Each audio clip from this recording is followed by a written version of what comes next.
ماں اور باپ کی دعا انسان کو کس مقام پہ لے جاتی ہے۔ یہ بات پہلے میں واضح کر دوں، مسجد میں چندہ دینے یا مسجد بنانے سے زیادہ ثواب، مدرسے میں چندہ دینے یا مدرسہ بنانے سے زیادہ ثواب، حج پہ رقم خرچ کرنے سے زیادہ ثواب، سب سے زیادہ ثواب اگر کہیں خرچ کرنے پہ ملتا ہے تو وہ ماں باپ پہ خرچ کرنے میں۔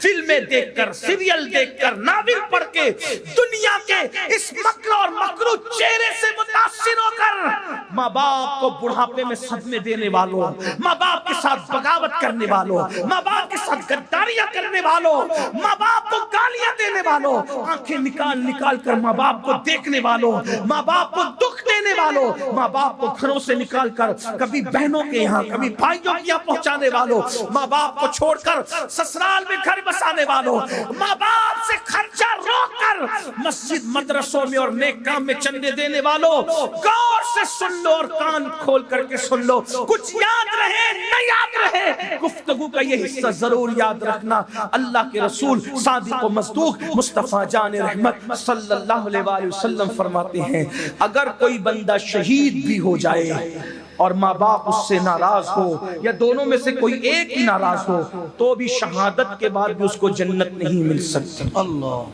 شہید ہو کر بھی وہ جنت میں نہیں جا سکتا۔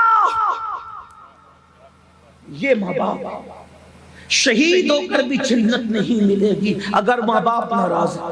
اور آج تو لڑکی اور لڑکیاں ماں باپ کو ناراض کر کے شادیاں کرتے ہیں، پسند کی شادی، پسند کی شادی، پسند کی، اتنا بھوت سوارے پسند۔ میں نے کہا ماں باپ کب منع کرتے ہیں؟ ہمارے یہاں تو ہے ہی پسند کی شادی، بس اتنا ہے کہ پہلے ماں باپ پسند کر لیں بعد میں تم پسند کر لیں۔ میرے بھائی اگر ماں باپ روک دیں، ماں باپ روک دے تو کعبے کی زیارت کے لیے نہیں جا سکتے۔ ارے ماں باپ روک دے تو رکنے والا تو نبی کی زیارت سے بھی رک گیا۔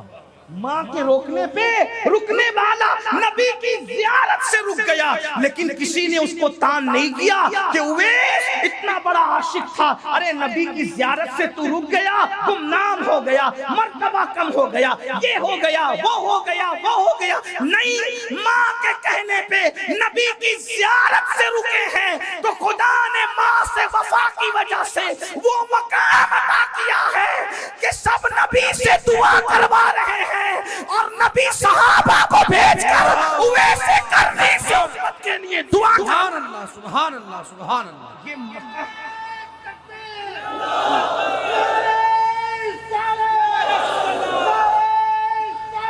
یہ یا رسول اللہ۔ لیکن میرے عزیز، میرے بھائی، ہم تو یہ چیزیں صرف دل بہلانے کے لیے سنتے ہیں، اس سے ہمیں عظمت پتہ نہیں چلی۔ تو میرے آقا نے فرمایا شہید ہو کر بھی ماں باپ اگر ناراض ہے جنت میں نہیں جائے گا، لیکن چونکہ شہید تھا اس لیے جہنم میں بھی نہیں جائے گا۔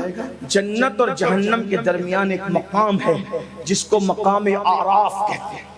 یہ روایت میں جہاں سے پڑھ رہا ہوں اس کو نقل کیا ہے صد الافاضل فخر الاماثل علامہ سید نعیم الدین مراد آبادی نے۔ اور کب تک وہ جنت کے باہر رہے گا؟ اس وقت تک جب تک اس کے ماں باپ کو راضی نہ کر لیا جائے۔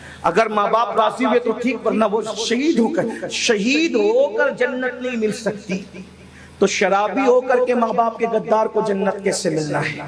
بے نمازی ہو کے ماں باپ کے غدار کو جنت کیسے ملنا ہے؟ میرے بھائیوں، یہ دنیا ہے، یہ دنیا چند دن کی ہے، اس دنیا سے کوچ کرنا ہے، اس دنیا سے رخصت کرنا ہے، اس لیے اپنے ماں باپ کی قدر جانو۔ میں لوگوں سے یہ کہتا رہا کہ کسی کا خوبصورت چہرہ دیکھ کر بھی وہ ثواب نہیں ملتا جو ماں باپ کے جھرری پڑے ہوئے چہروں کو دیکھ کر کے ملتا ہے۔ لوگ سال میں ایک بار حج کرتے ہیں، ماں باپ والوں تم اتنے خوش نصیب ہو کہ ایک دن میں اگر 100 مرتبہ ماں باپ کی زیارت کرو تو اللہ تمہیں ایک دن میں 100 مقبول حج کا ثواب عطا۔ لیکن یہ بات بھی کہوں، شارحین حدیث نے، میں اپنی بات اب سمیٹنے لگا ہوں بلکہ ختم ہی کر دوں گا، خاص بات، جب یہ جلسے میں یہ بات کہتے ہیں نا مولانا لوگ اور خطبہ لوگ کہ بھئی جو ماں باپ کا چہرہ دیکھے اس کو کیا ملتا ہے؟ مقبول حج کا ثواب۔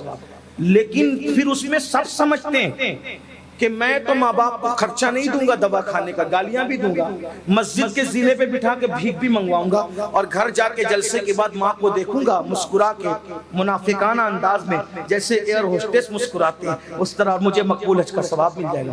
یہ آرٹیفیشل مسکراہٹ سے، ماں باپ کو دیکھنے سے کوئی ثواب نہیں ملتا۔ میں بڑی ذمہ داری سے یہاں بات کر رہا ہوں، علماء میرے پشت پہ موجود ہے، مفتیان کرام موجود ہیں۔ ایک بات آپ کو کہوں، جب انسان کسی کو وہ مقام دے ہی نہ جو اس کا مقام ہو تو اس کا فائدہ نہیں ملتا۔ تھوڑی مشکل ہو گئی نا، بات آسان کرتا ہوں۔ اگر نبی کو دیکھو تو آدمی کیا بنتا ہے؟ اگر کچھ یاد ہو تو بول دیں۔ نبی پاک کو دیکھ کے کیا بنتا ہے؟ مل کے بولیں۔ تو ابو جہل کیوں صحابی نہیں ہے؟ ابو جہل کیوں صحابی نہیں؟ اس لیے کہ وہ نبی کو نبی مانتا ہی نہیں تھا۔ جو نبی کو نبی کا درجہ نہ دے تو نبی کو دیکھنا اس کو فائدہ نہیں دے سکتا۔ توجہ، جو نبی کو نبی کا درجہ نہ دے، نبی کو دیکھنا اس کو فائدہ نہیں دے سکتا۔ دوسری بات، رمضان شریف میں اگر کوئی کافر مرے تو کیا جنت میں جا سکتا ہے؟ مومن مرے گا رمضان شریف میں تو جنت ہے۔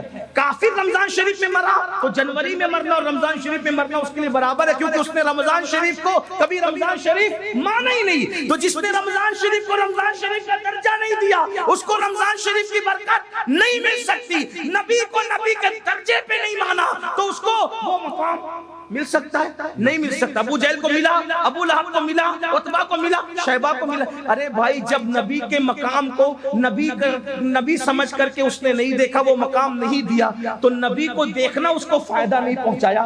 تو جو اپنے ماں باپ کو ماں باپ کا درجہ دیتے ہی نہیں ہے تو ماں باپ کو دیکھنا ان کو کیا فائدہ پہنچا سکتا ہے؟ یہ ماں باپ کو دیکھنے سے ثواب انہیں کو ملتا ہے جو ماں باپ کی خدمت کرتے ہیں، ماں باپ کا احترام کرتے ہیں، ماں باپ کو ماں باپ سمجھتے ہیں، جو ماں باپ کو گھر کا کچرا سمجھتے ہیں، معاذ اللہ، پھر ان کو کیا ثواب ملنا ہے؟ تو یاد رکھنا، اتنا سستا نہیں ہے جنت کا سودا، بہت کٹھن ہے۔ ڈگر پن گھٹ کی حالت تو یہ ہے، اگر بیوی کہہ دے کہ مجھے فلاں ڈریس چاہیے تو بیوی کے لیے جیب سے پیسے نکل جاتے ہیں، لیکن اگر ماں باپ کہے دوا کے لیے چاہیے تو بے شمار ناہنجار لڑکے ہیں جو کہتے ہیں جاؤ مسجد کے دروازے پہ بیٹھ کے بھیک مانگو۔ کیا میں تمہیں یہی سب کرتا رہوں، یہی تمہاری خدمت کرتا رہوں؟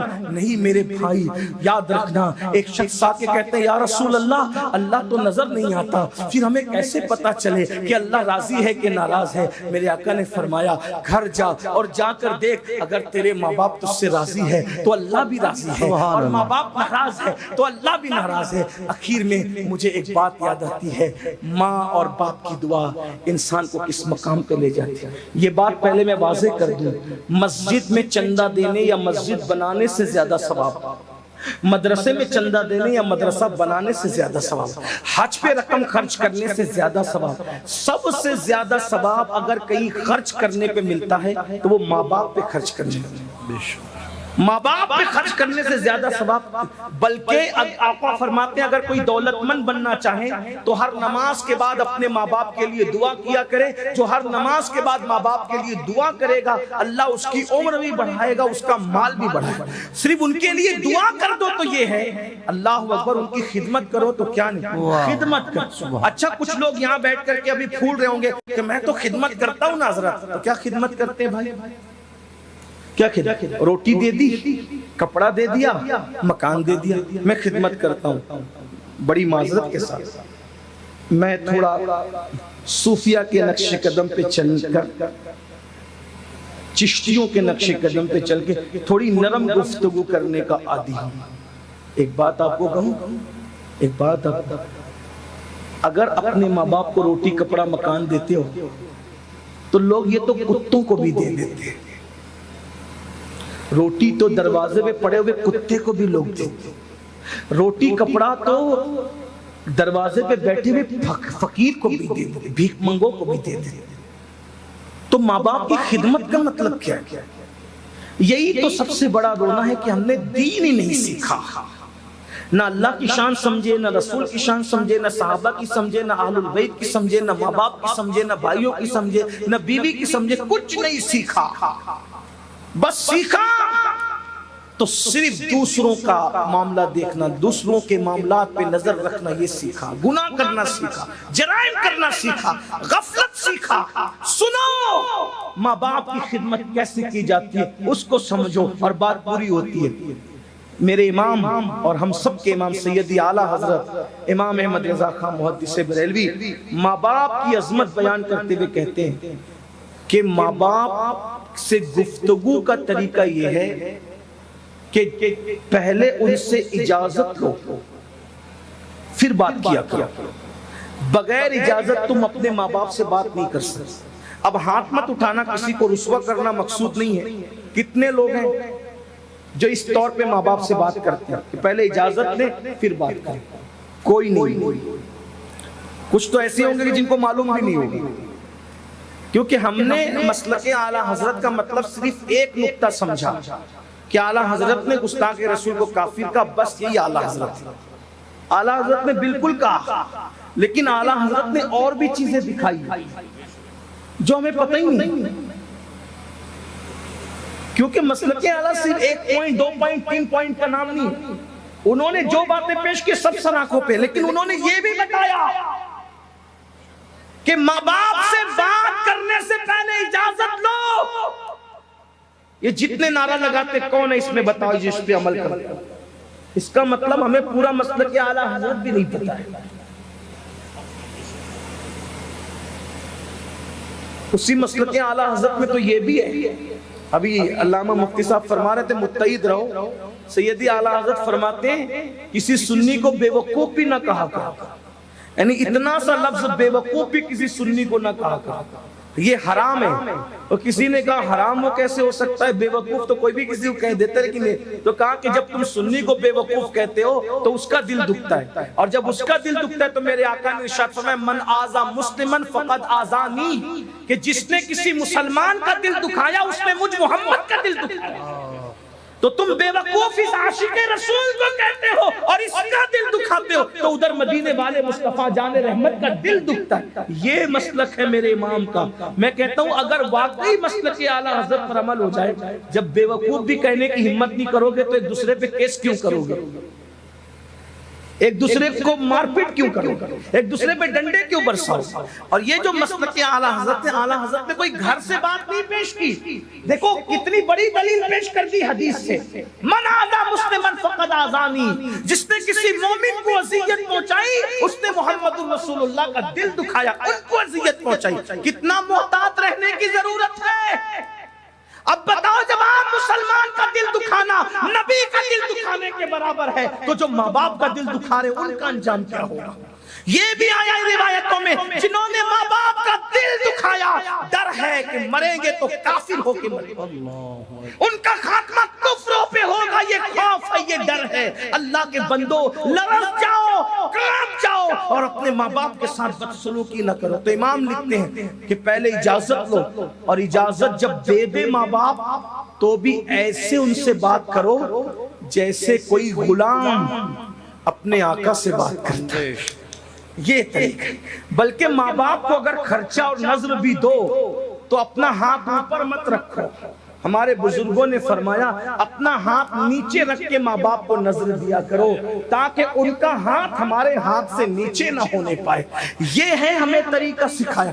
بلکہ سیدی اعلیٰ حضرتی کی ایک بات بتاؤں، جتنا ورثے میں ملا تھا مال، اپنے باپ کے ورثے سے جتنا مال ملا تھا، وہ لوگ غریب لوگ نہیں تھے، خاندانی رئیس لوگ۔